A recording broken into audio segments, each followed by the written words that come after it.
Y como ya todos sabemos, es un lenguaje de tipado dinámico, y esto significa dos cosas: que una variable puede cambiar de tipo durante su ciclo de vida, algo que nosotros inicialmente declaramos como una string, puede pasar a ser un booleano o un entero, y de controlar todo este tipado se encarga el intérprete, que lo hace en de forma que nosotros no lo vemos. Es como si nos abstrayera el intérprete de este comportamiento de tipado de las variables, del control del tipo. Esta característica nos da a los desarrolladores una gran flexibilidad y una facilidad de uso. Por eso Python cada vez se utiliza mucho más, cada vez más en Stack Overflow, en todas las estadísticas se muestra que cada vez Python se usa más y se usa más. Y lo mismo sucede con JavaScript, que tiene las mismas características principales. También es de tipado dinámico y también es interpretado. Esta flexibilidad permite al desarrollador a veces estar tan concentrado en qué es lo que está codeando, en la sintaxis del código que está haciendo, y concentrarse más en la lógica de lo que está desarrollando, en el análisis de lo que está desarrollando, y por ende permite desarrollar más rápido. Pero supongamos el ejemplo en el que nosotros estamos en un proyecto muy grande, con un sistema bastante grande o medianamente alto para arriba, y tenemos un método en una clase que es muy transversal al sistema, a varias capas, se utiliza en varias partes, tiene varias llamadas, y encima no está documentado, está medio olvidado, etcétera, pero sigue siendo un método medio crucial, supongamos. Y viene alguien nuevo que no trabaje en ese módulo, un desarrollador nuevo que no trabaje en ese módulo, o alguien que recién ingresa, y entre los parámetros de ese método, en el segundo parámetro de nombre, en vez de pasar una string, pasa un boolean. Y esto en Python es bastante normal, porque ya sabemos que el tipado es dinámico y se controla a través del intérprete. Es transparente para el desarrollador. Y después, esa variable que nosotros le pasamos una string y estaba esperando un booleano para controlarse en un if o en un while, para cortar un ciclo, para lo que sea, el intérprete no lo va a ver. Eso va a saltar en tiempo de ejecución, y eso es una de las desventajas que tiene esta flexibilidad. Esta flexibilidad hace que en proyectos grandes nos terminemos enredando en nuestro propio código, teniendo errores en tiempo de ejecución, y si no son detectados a tiempo, en producción. Acá hay unas imágenes graciosas que encontré con respecto a flexibilidad. Yéndonos para el lado de JavaScript, que tiene exactamente los mismos problemas, en proyectos que son muy grandes, en archivos que son grandes, que tienen complejidad, la arquitectura es compleja, lo que sea, el tipado dinámico puede llegar a ser un problema. Y yo creo que en base a este paper que hicieron dos muchachos de Microsoft, fue que crearon TypeScript. TypeScript es un superset de JavaScript. En la misma página oficial de TypeScript se describe como JavaScript con sintaxis para tipado. En pocas palabras, le da a JavaScript el soporte para una mejor integración con los editores y con los IDEs. Y esto permite al desarrollador, antes de ejecutar el código, detectar errores en forma temprana y fácil. Errores, siempre hablando de errores de tipado, como el ejemplo que di recién de cuando llamamos un método le pasamos un parámetro que no corresponde al tipo y que puede ser detectado. Este tipo de errores en lenguajes como Java, C#, C++, C, no existen. No existen porque son de tipado estático. Son problemas que saltan en estos lenguajes de programación un poco más modernos, un poco más abstraídos, de nivel más alto, que tienen sus ventajas y sus desventajas. Y de ahí siempre vino la guerra de qué es preferible del lenguaje de programación, algo que sea de tipado estático o de tipado dinámico. Si uno pone en Stack Overflow, ¿qué es mejor? C# o Python, ¡fa! Hay una guerra terrible. Todo por el tipo, por el tipado.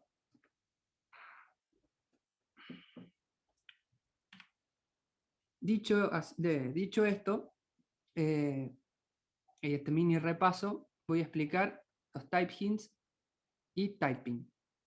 Empezando con el concepto de qué es un type hint. Un type hint o pista de tipo no tiene ningún efecto en tiempo de ejecución. Es decir, el intérprete no tiene idea de qué es lo que es eso, lo pasa de largo, no levanta un error, pero tampoco es que valide nada. Si uno quiere validar el tipo en Python, por lo menos, tiene que usar un type checker, que esto lo voy a mostrar en la siguiente partecita. Principalmente los type hints son para los desarrolladores, para mejorar la integración con los IDEs y los linters. De la misma forma que TypeScript, nosotros vamos a tener type hints y el módulo de typing para Python. Y además ayudan a documentar el código. Les voy a mostrar el primer ejemplo, bastante sencillo, como ven tengo varios acá, para todo el resto de la charla. Y tengo dos funciones. Una función llamada gritar, que no tiene especificado ningún type hint, y después una función gritar con typing, que puede observar ahí el type hint. En el primer ejemplo vamos a ver el comportamiento, que es lo que hace este archivito. Lo único que hace es pasar a mayúscula el string que se le pase por parámetros y le pone 3 signitos de exclamación. Nada. Un ejemplo bien sencillo para demostrar lo que quiero que vean ahora. En este momento en Visual Studio Code yo tengo instalada la extensión de Python que por defecto te instala Pylance, que es una utilidad muy buena para desarrollar Python. Es más o menos como si tuvieran en PyCharm por defecto un proyecto de Python, ya PyCharm se encarga de este tipo de cosas. Si nosotros vemos el parámetro acá, hacemos hover con el mouse, el Visual Studio Code nos va a decir que text es de tipo ANI. Entonces, esta variable Visual Studio Code no tiene ni la más remota idea de qué tipo es. Si yo borrara acá, hiciera punto para llamar a alguno de los métodos, nosotros sabemos que lo que le estamos enviando es una string. Pero supongamos que este método es un proyecto enorme y 1000 millones de cosas más, y no sabemos qué tipo de variable es este, y en especial si el nombre de la variable es algo medio ambiguo. Aquel Visual Studio Code no sabe que no nos autocompleta nada, directamente no larga ninguna sugerencia. Entonces uno sí o sí tiene que saber que esta variable, que es de tipo string, contiene este método y recién ahí puede utilizarlo, pero no es tan intuitivo, no es tan bueno para el desarrollo, para lo que estamos haciendo. En cambio, si nosotros especificamos con un type hint que text es de tipo string, acá ya la cosa cambia. Fíjense que ya de entrada el método tiene otro color. Y si me fijo en text, acá ya me dice que es de tipo string. Si ahora venimos y nos fijamos de autocompletar el código, hacemos punto, nos muestra todos los métodos que tiene la clase string.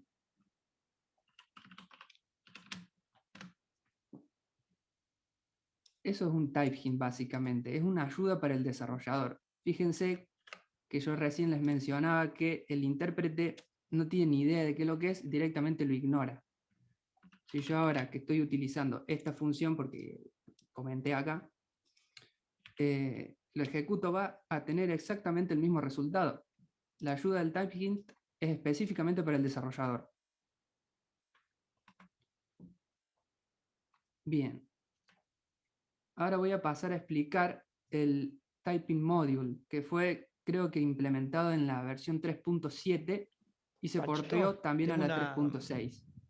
Tengo una duda ahí del código anterior, si podés volver. ¿Sí?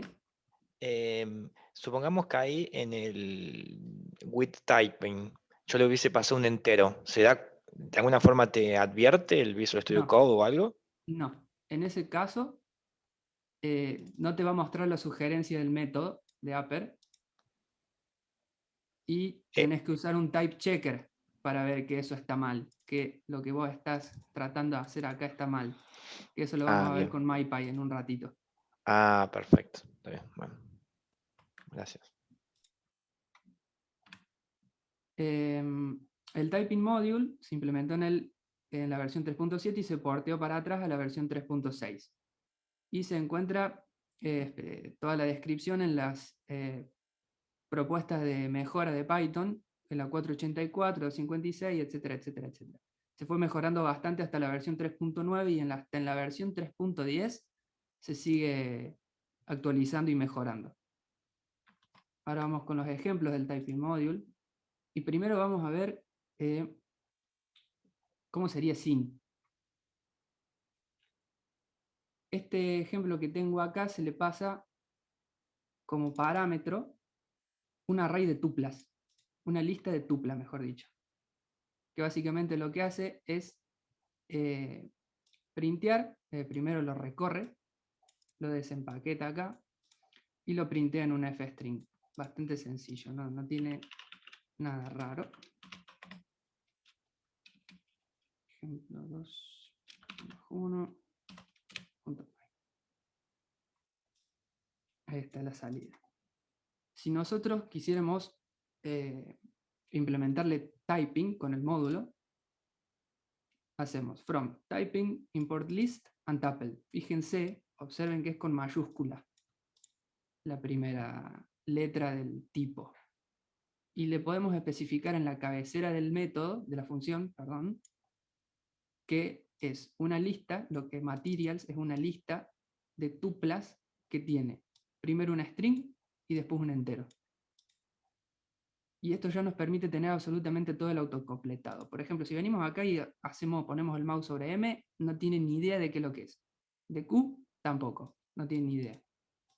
En cambio, si venimos acá, ya sabemos que M es una string, y directamente ya tenemos asociado todos los métodos como recién.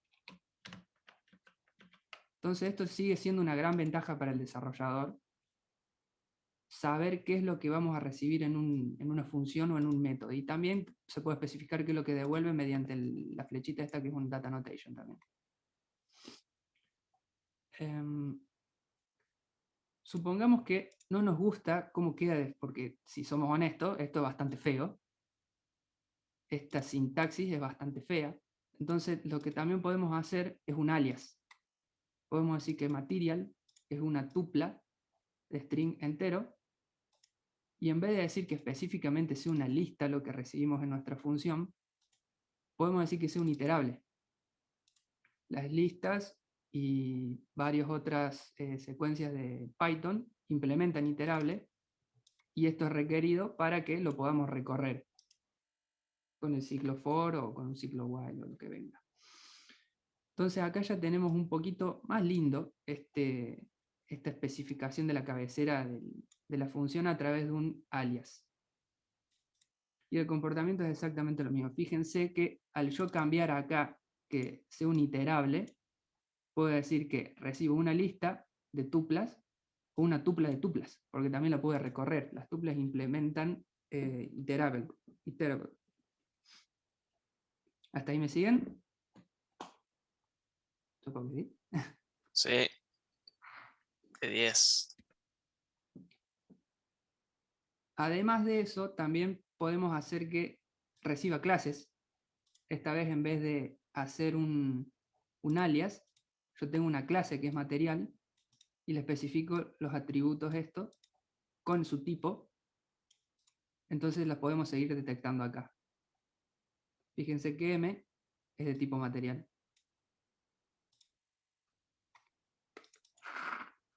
Y lo especificamos también en la cabecera del método, en el parámetro, en el tipo del parámetro. Bien, vamos. Hasta ahí el módulo de typing tiene varias funciones más. Tiene muchas funciones más, entre otras destacables el optional. Entonces yo podría decir que quantity acá es opcional. Y eso quiere decir que si lo implemento acá, quien esté llamando al método va a ver que es opcional ese valor que se le puede estar pasando en la cabecera de la función. Después eso lo vamos a ver más en detalle cuando les esté mostrando la parte de Pydantic. Ahora a una de las partes interesantes, el modulito de MyPy. MyPy es un Static Type Checker que es compatible con Python. Lo hizo un finés como en el 2012, lo empezó a hacer, y al principio era como un fork de Python, y después Guido van Rossum le dijo, che, mira, no hagas otra versión de Python que soporte tipado directamente, hacelo compatible con este Python, y así fue que crearon este módulo. El tipo siguió con su tesis, un doctorado creo que era, y siguió con MyPy compatible con el Python existente. MyPy lo podés instalar tranquilamente con el administrador de paquetes, y la forma en la que se utiliza es haciendo MyPy y el archivo que nosotros queremos chequear el tipado. Y supongamos que myprogram.py tiene esta función que especifica que el align es un booleano. Y nosotros cuando hacemos la llamada de esa función le estamos pasando una string. Apenas corramos este comando para que MyPy chequee todo el tipado del archivo, nos va a saltar este error. El argumento align to headline, es decir, la función, tiene tipo incompatible string cuando se estaba esperando un booleano. Y MyPy no solo puede mostrar errores de este tipo, o sea, lo que hace es analizar el archivo, analizar los imports que hay en ese archivo y ver hasta los módulos de terceros. Todo el comportamiento que tiene MyPy se puede configurar, es muy potente.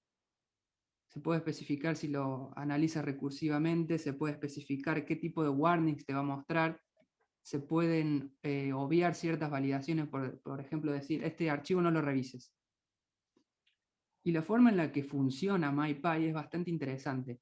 Por ejemplo, cuando salió MyPy, Django ya existía, y Django es un framework bastante grande, que no iba a ser reescrito totalmente para soportar tipado.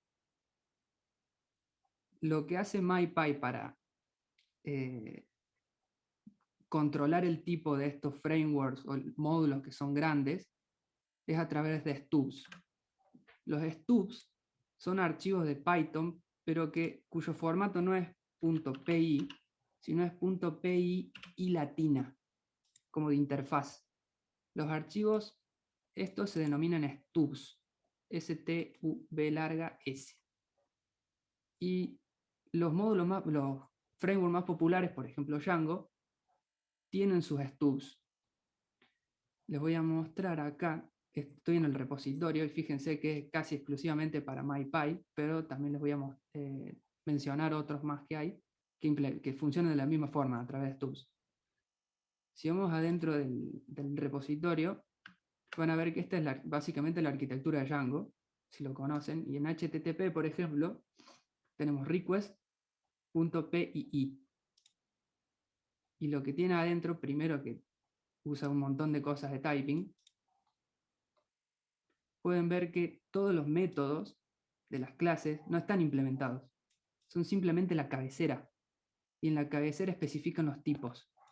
Y eso es lo que utiliza MyPy para analizar el código y ver qué es lo que reciben estos métodos o funciones.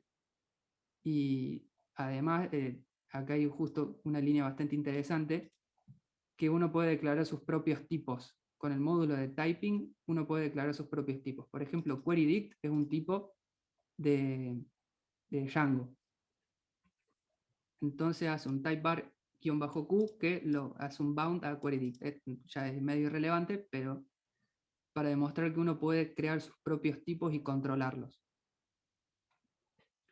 Eso demuestra un muy alto nivel de configuración de MyPy con el módulo de typing.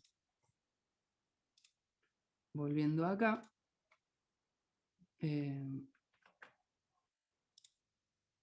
No, esto ya es otra cosa. Otros módulos que hay de Static Type Checking, el más popular es MyPy, que lo he utilizado. Después PyCharm tiene el propio suyo. Facebook desarrolló Py y Google desarrolló PyType. Son todos básicamente iguales. Todos se basan en stubs y están como bastante influenciados por MyPy. Bien, ahora voy a pasar a explicar Pydantic, pero antes de eso, data classes, porque Pydantic está muy basada en data classes. Las data classes se introdujeron en Python, creo que en la versión 3.5 por ahí. Y básicamente lo que es un decorador con varias funciones que nos permiten agregar métodos de forma automática a nuestras clases, pero no cualquier tipo de clases, a clases de data, que manejen data, porque uno en programación orientada a objetos puede tener clases que representen comportamiento, como un patrón strategy, por ejemplo, o puede tener, lo más común, clases que representen información. Por ejemplo, una persona, un auto, un animal, el ejemplo más vago que te puedes imaginar. Pero esas son data classes. Entre las características más simples del decorador data classes, cuando uno lo implementa, que les voy a mostrar en un ratito, nos genera automáticamente el init, es decir, el constructor, y la representación en string, y también podemos implementar las comparaciones, los métodos de comparación de la clase, order, hasheo, y también nos permiten congelar esa info, es decir, que uno setea la información de esa clase y después ya no lo puede modificar. Si lo intenta modificar esa información, va a saltar una excepción. Veamos este ejemplito acá. Supongamos nosotros implementamos una clase que es Tom Hanks y cuando la estamos desarrollando, sí o sí tenemos que especificar un constructor, a ver, no sí o sí, pero lo que se suele hacer. Y si quisiéramos representarlo a nivel, con un print, vamos a necesitar también el representation acá, porque si no lo voy a imprimir de la siguiente forma. Python, ejemplo 3.1 py. Si nosotros imprimimos nuestras instancias de Tom Hanks, nos van a aparecer main, tipo Tom Hanks, en la posición de memoria tal. Entonces nosotros acá tenemos que, para que ese print que llama por debajo a la función representation o el string, implementar, escribir sí o sí esta definición de este método. Y recién ahí vamos a obtener la data de una forma que nosotros queremos, según especifiquemos acá, en el método representation. Las data classes nos permiten automatizar ese proceso. Lo único que nos pide el decorador de data class, que sale del módulo de data classes, es que le especifiquemos los tipos de los atributos. Con que nosotros hagamos esto nos va a generar solo automáticamente el constructor y el representation string. Si yo ahora hago ejemplo 3.2, fíjense que aunque no tengo implementado ni el constructor ni el representation, nos devuelve con el print algo más lindo, algo más visual. Nos dice Tom Hanks, nombre, Forrest Gump, edad 26, profesión, tiene varias. Laburó de todo un poco Forrest. Y además de eso, ¿no? Las data classes nos permiten, a través de distintos atributos que tiene acá, especificar cosas como el frozen, especificar cosas como el factor con el que lo vamos a ordenar. Nosotros acá podríamos decir que los ordene por edad. Y después se le especifica otro par de cosas más. Esto es como una string. Está toda en la documentación oficial de Python y son bastante útiles, pero limitadas en ciertos aspectos. Y ahí fue cuando apareció Pydantic. Pydantic es muy similar a las datas classes, pero hace foco principalmente en otros dos aspectos que a lo mejor data clase no es tan amigable o no hace tanto énfasis, que es en la validación de la data que se le está pasando y en data conversion. Con data conversion me refiero a serialización y deserialización, y al parseo principalmente.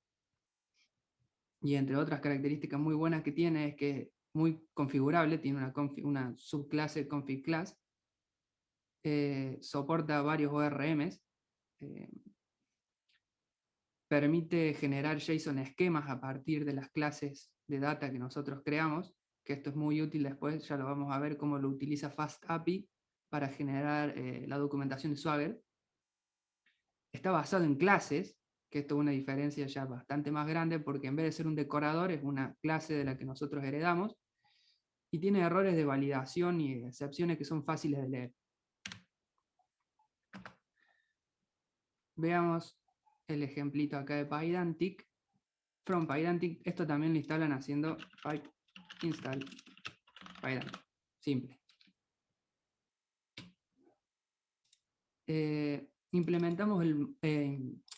Importamos el modelo base, y es el que nosotros vamos a hacer que nuestra clase Tom Hanks herede de. Y de igual forma que con las data classes le especificamos el tipo de los atributos.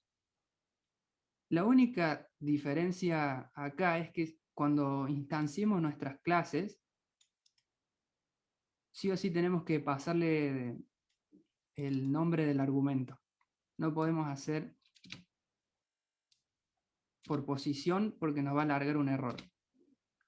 No, Pydantic, eso es la única desventaja, lo mejor que le veo a Pydantic, pero es algo bastante irrelevante.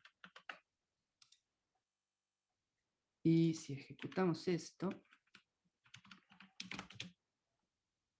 nos lo imprime de forma similar a como teníamos con data classes, pero este método ya lo implementa el base model de Pydantic. Ahora pasando a una utilidad más razonable para que se le pueda dar a Pydantic, nosotros tenemos un archivito JSON de Tom Hanks, este de acá, que lo único que tiene es una lista, un array de objetitos que tienen name, age y profession.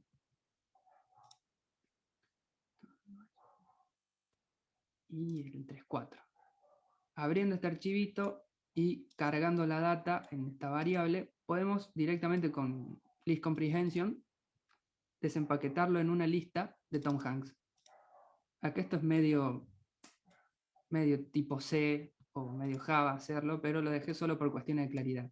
Tom Hanks va a ser una lista de instancias de Tom Hanks que se crean automáticamente leyéndolo y siendo parseado por el base model de Pydantic.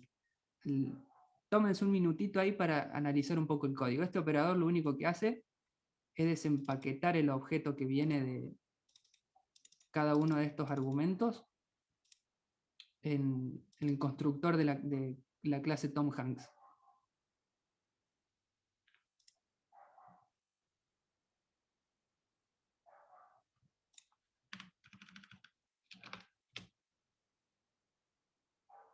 Después simplemente utilizo prettyprint para mostrarlo de una forma más amigable. Se ve que acá es una lista de Tom Hanks. Este parseo es bastante fácil y lo bueno es que se valida automáticamente a través de Pydantic. Por ejemplo, si yo acá hiciera que la edad sea, en vez de un entero, una string. ¿No era este? O era en el ejemplo siguiente, jeje. Ahí lo vamos a ver.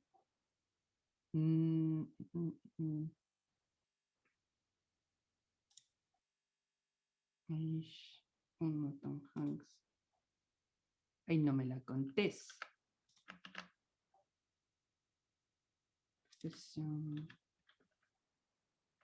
¿Será que un string numérico lo toma como int o no? Capaz que sí. Bueno, acá hay uno. Field required. Como yo no le especifiqué qué profesión puede tener un valor por default y ser algo, o no tampoco le especifiqué que puede ser optional desde el módulo de typing, Pydantic asume que el campo profesión es requerido, es decir, que todo lo que nosotros le carguemos acá tiene que tener el campo profesión. Yo lo que hice acá en el JSON fue cambiarle una letra, entonces esto ya acá no corresponde. No se desempaquete de la misma forma en esta línea de acá, en el list comprehension. Y Pydantic nos dice error, validation error, for Tom Hanks, profession. El campo es requerido. Esto es realmente muy útil cuando, por ejemplo, nosotros tenemos una API web y el modelo que se nos está enviando, ya sea del frontend o de una request, necesita ser validado. Y a veces, por ejemplo, en Django REST Framework hay que implementar la validación o varias cosas más y no tenemos especificados los tipos a veces. Y en este caso, Pydantic lo hace bastante sencillo y esta función, este uso lo hace bastante heavy el framework de FastAPI, que lo voy a mostrar más al final. Vamos a, si yo acá le pasé un booleano, vamos a probar con un booleano porque ya me quedé con la bronca ahora.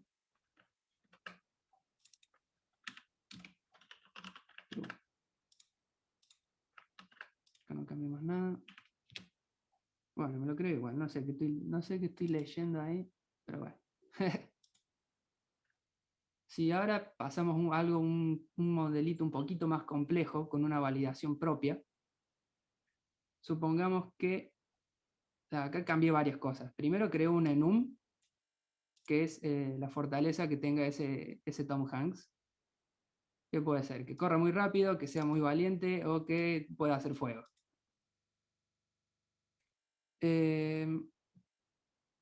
Y agregué una validación. Fíjense que validator viene desde Pydantic y se lo agrego al atributo o al campo age. Y le digo que age tiene que ser menor o igual a 40. Si eso no es así, se levanta un value error. Y después el resto es exactamente el mismo código. Pero esto para que se pueda ver cómo se pueden hacer custom validation. No solo nos podemos quedar con las validaciones que se hace de los atributos y subtipo, sino que nosotros también podemos crear validaciones a nivel campo, a nivel atributo, y también podemos crear validaciones a nivel de todo el modelo, es decir, de toda la clase. Y también validaciones en conjunto de varios campos. Por ejemplo, que name y profession tengan que empezar los dos con R. Qué sé yo, la validación que se le ocurra. Además, entre otras cosas, no solo, o sea, acá yo les estaba mostrando con el archivito de JSON para que vea cómo se puede parsear con facilidad y validar ese archivo. Porque Python, cuando uno parsea, puede generar diccionarios. Y los diccionarios son muy buenos, porque son dinámicos, son bastante fáciles, pero uno nunca está seguro de cuál es la data que realmente termina estando en el diccionario cuando parsea un JSON, por ejemplo, un archivo JSON. Puede que se cargue algo, puede que justo había un error de tipado y ese justo no se parsea y después lo intentamos acceder y salta un error. En cambio, con Pydantic nos aseguramos de que o salta el error de validación o sabemos perfectamente que nuestra lista, nuestra información parseada está validada y tiene los datos que nosotros queremos. Lo cual es muy útil, como decía recién, para las APIs, para validación de entrada de las APIs. Acá tengo varios ejemplos más. Vamos a correr estos. 3.6. No, es 13. Ah, no lo estoy printeando. No estoy printeando. De los distintos tipos de salida que tiene Pydantic. Porque tiene diferentes... Can I use screen? ¿Se me había caído, che? Hola, hola. No, está todo bien. No, no. Qué raro, me saltó un mensajito como que ahora podían ver la pantalla. Qué raro. Bueno, Pydantic, los objetos que nosotros implementamos que heredan de Base Model, pueden ser exportados de varias formas. La primera es printeándolo, como toda la vida, con pretty print en este caso, o con un print normal. Pero si no, también podemos hacer que directamente sea parseado a diccionario, para lo que nosotros generalmente tendríamos que crear una función acá. Si esto fuera una clase normal, que no fuera heredada de Pydantic, del Base Model, nosotros tendríamos que hacer def dict y parsear atributos manualmente y que retorne un diccionario. Directamente Pydantic nos da la opción esta, de ya tenerlo como y validado. En este caso nos marca el enum, que esto también se puede hacer que en la Pydantic tiene la clase de configuración que les mencionaba hace un rato, se puede especificar el tipo de profundidad que tiene que tener. Si yo acá especificara que devuelve el string, lo va a devolver. Mientras tanto devuelve el enum como la string base, o sea, sin el string del enum. Mira que se me complicó, che. Además de diccionario, que lo podemos manejar adentro de Python, podemos obtener el JSON como string. Esto es una string que, si se fijan, es el JSON del objeto Tom, que tenemos implementado más arriba. Y por último, también podemos exportarlo como esquema. El esquema tiene varias cosas interesantes que tenemos. Es primero un diccionario que tiene definitions, que en este caso sabe que string es un enum, que tiene los siguientes ítems, tiene el siguiente, así se llama ese enum, tiene las siguientes propiedades, age, name, profession, sabe de qué tipo son esas propiedades y sabe cuáles son los required. Todo esto información nos la arroja Pydantic. Y es muy útil porque con esto que se denomina esquema, nosotros podemos construir el objeto que después se utiliza en OpenAPI. Para los que no conozcan OpenAPI,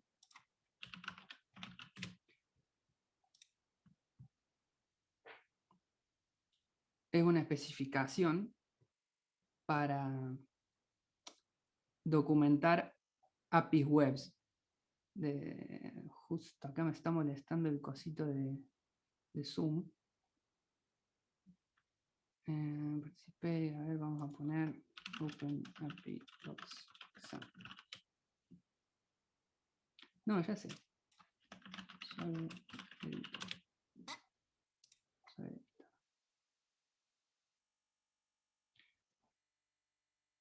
Acá está en YAML, se puede escribir, se puede especificar el Swagger o OpenAPI en YAML o en JSON. En el JSON que obtenemos directamente con Pydantic. Podemos crear documentaciones de este tipo, que son muy buenas para testear APIs, webs, y nos especifican cómo es el objeto que deberíamos pasar,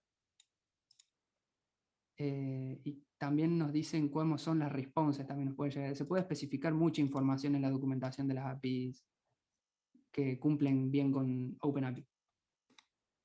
Volviendo a lo nuestro, que me fui por las ramas. Como ven, tiene varias formas de exportar la información. Y además de importar la información, también tiene varias formas de crear el modelo, la instancia de nuestro objeto. Por ejemplo, acá yo estaba usando siempre la forma más clásica, que como les dije recién, le tenemos que especificar el nombre del argumento, pero también podemos hacer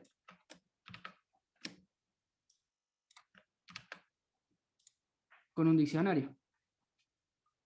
Este es el mismo operador que estaba usando hace un rato, que desempaqueta cada uno de estos ítems y crea el objeto. Esto va a funcionar exactamente de la misma forma. Además de un diccionario, también podemos hacer que parsee directamente el objeto. Nosotros recién acá estábamos usando el operador este, pero le podemos pasar un diccionario directamente.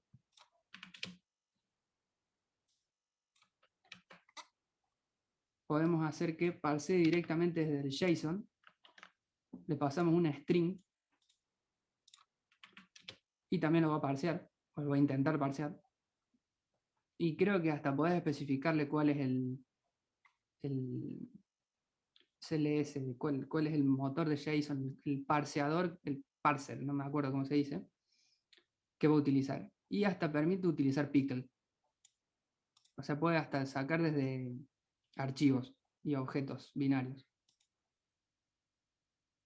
Entonces, es bastante versátil. Y eso que Pydantic es un módulo bastante chico todavía. Si ustedes van a la página, van a ver que no es tan larga la documentación.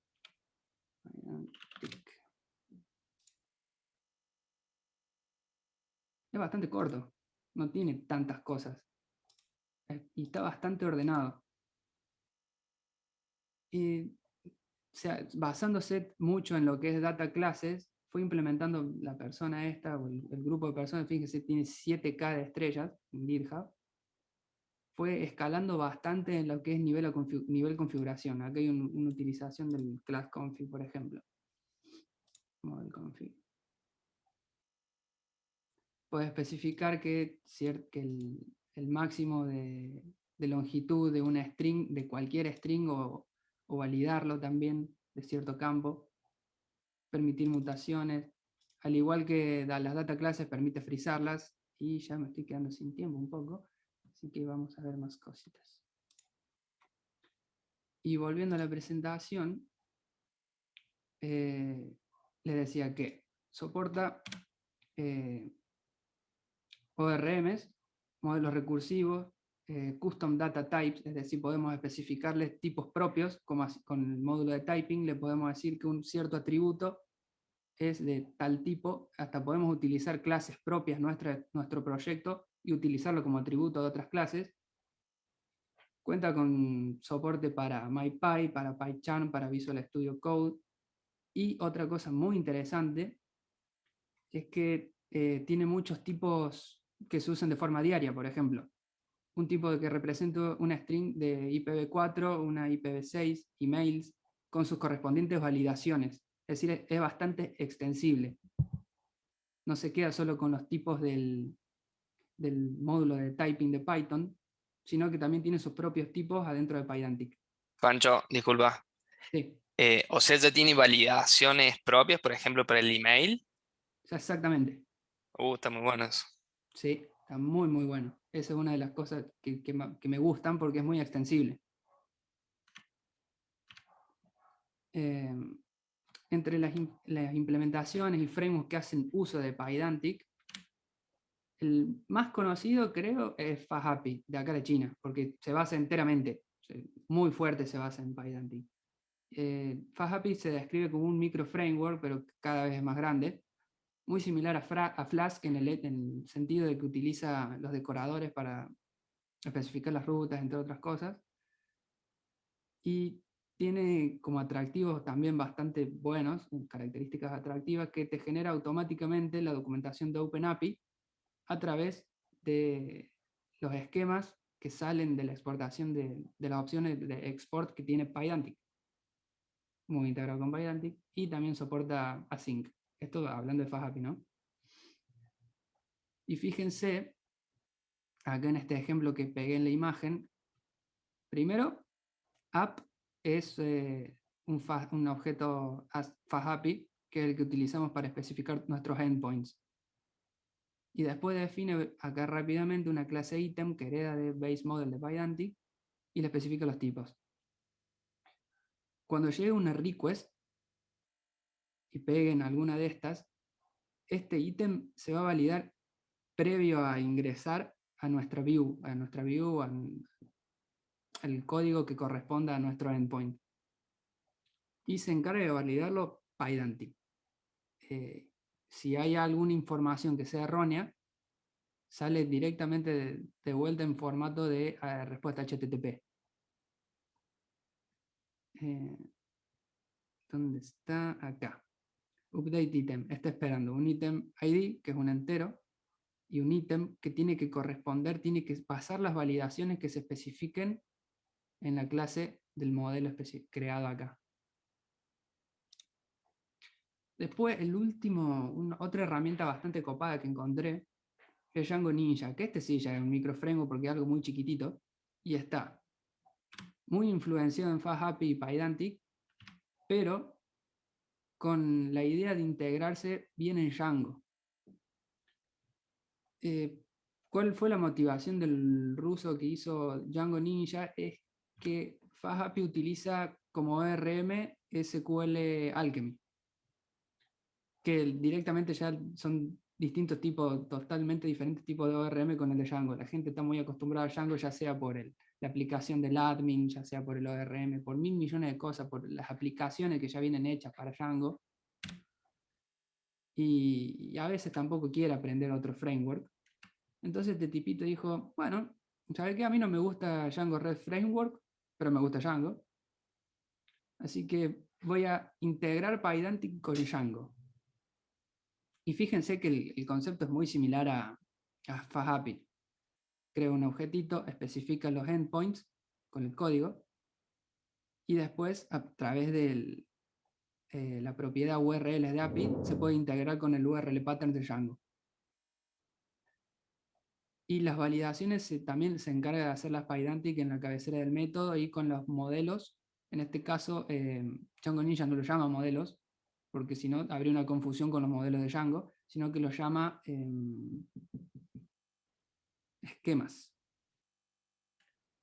Y se encarga de realizar la validación previo entre al endpoint. Y también devuelve la correspondiente respuesta HTTP. Como pueden ver, es bastante extensible todo lo que es Pydantic y está basado en varias iteraciones de tratar de incluir tipado en Python, pero no tipado que nos obligue a los desarrolladores a tener que especificar el tipo en todas las cabeceras de los métodos y las funciones, en cada declaración de una función, sino especificar tipado de una forma que nos sea útil, que nos sirva, que también nosotros decidamos implementarlo o no, y que nos haga evitar errores, que sean errores pavos, porque errores de tipado son realmente pavos. Pero en los proyectos que son grandes suelen suceder bastante seguido. Y esa configurabilidad, extensibilidad, es bastante interesante y yo creo que vale la pena bastante seguirlo de cerca y también empezar a implementarlo en los sistemas que decían hacer, principalmente desde cero. Si están empezando un proyecto nuevo, yo creo que les recomendaría bastante que utilicen typing en las zonas más críticas, y si lo consideran. Y si ya tienen un proyecto que está empezado y deciden meter typing, pueden que tengan varios warnings, varios errores, una pila así, 7 pantallas de advertencias, pero a la larga va a valer bastante la pena. ¿Pregunta, gente?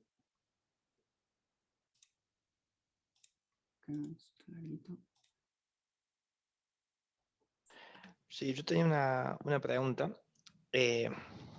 Antes que nada, estuvo muy bueno. La verdad que creo que es una herramienta a tener en cuenta en el desarrollo de aplicaciones Python. La pregunta viene en lo siguiente, o sea, más que todo quisiera saber tu experiencia respecto al uso de Pydantic con el ORM de Django. ¿Vos crees que, entiendo que lo estás usando o no? Si lo estás usando, ¿crees que vale la pena realmente hacer esa inversión? Supongamos que tenemos un proyecto que no lo está usando. Y dependiendo del tamaño y la cantidad de errores que suelen tener en tiempo de ejecución, se debería hacer un análisis ahí y considerar si se debería implementar o no. Pero principalmente también pasa mucho por el tamaño y el tiempo que se le puede dedicar a eso. Porque si, por ejemplo, uno quiere integrar MyPy, quiere pasar el proyecto por MyPy en algo que ya existe y es medio grande, MyPy les va a tirar bocha de errores y advertencias, que puede ser bastante abrumador al principio. Pero Es muy común en proyectos grandes tener este tipo de errores que siempre van, por ejemplo, con el Fede que utilizamos Sentry, lo vemos a cada rato en los Sí, eventos de Sentry, eh, que muchos son errores de tipo. Se sí, corrigen rápido, más vale, pero quita tiempo de producción, quita tiempo de desarrollo, es bastante, puede llegar a ser crítico. Siempre también depende de la funcionalidad en donde salte ese error. sí. Yo creo que también se puede aplicar parcialmente, ¿no? Se podría Sí. definir. Ujú. Sí, totalmente, como recién decía Pancho, en esas partes críticas, por ejemplo, en servicios críticos, en donde está totalmente aislado y necesitas que funcione realmente bien, que no puedes tener errores ahí, me parece que sería fundamental aplicarlo. Claro, sí, Eh, MyPy y todos estos y varios módulos más como Black, mm, Flake 8 y varios más que se pueden crear pre-commit hooks, tienen configuraciones bastante buenas a través de PyProject TOML, que es un archivito que te permite configurar distintas herramientas todas integradas a Python, siguen un estándar. Les podés especificar, por ejemplo, controlar los errores de esta carpeta, estos imports no los tengas en cuenta, estos archivos tampoco, estos sí, estos dale bastante bola, es más, ponete claro. estrictos con estos, porque tiene diferentes configuraciones de strict, como la configuración de TypeScript. Entonces ahí es donde MyPy brilla. Claro, entiendo, entiendo. Y una otra consulta más, en cuanto a lo que son null pointer exception.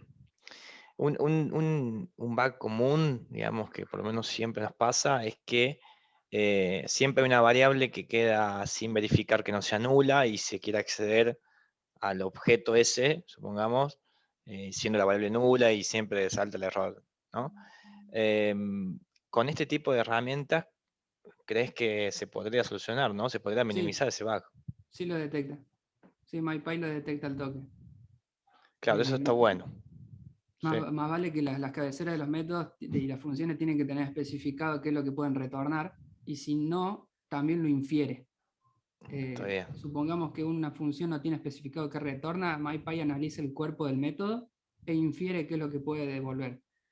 Y eso hasta ya lo hace Visual Studio Code, también lo hace. Y PyCharm fija que también. Está bueno, che, está muy bueno. Creo que vale la pena, ¿no? Me parece que vale la pena saberlo.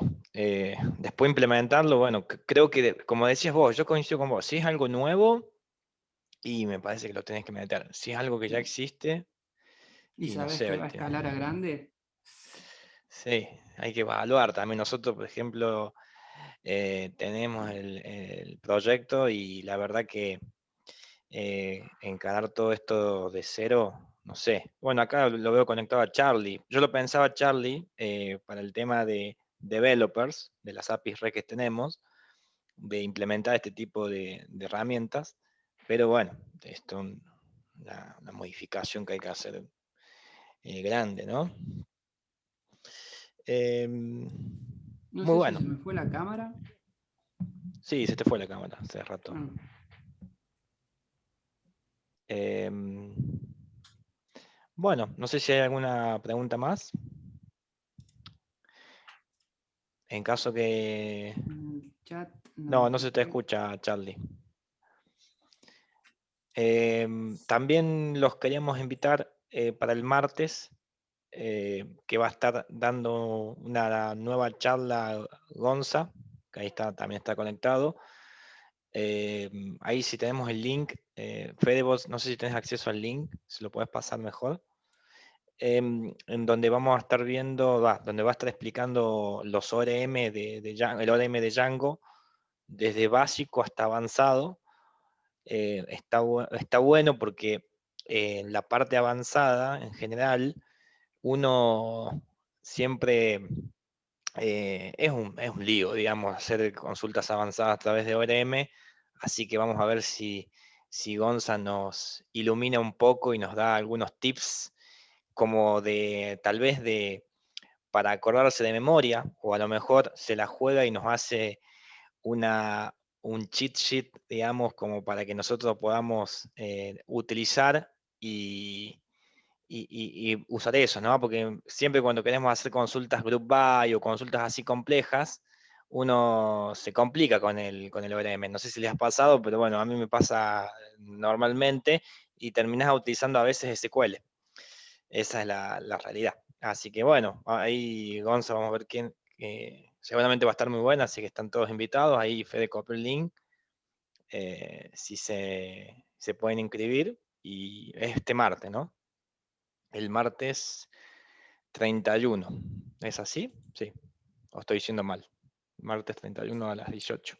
Tengo entendido que sí. Sí, Sí, espero que esté vos, digamos, que sos el principal, Gonzalito. Si vos Ah, no sí. sabés, estamos al horno. Vamos Bueno, a ver qué se puede mostrar de interesante.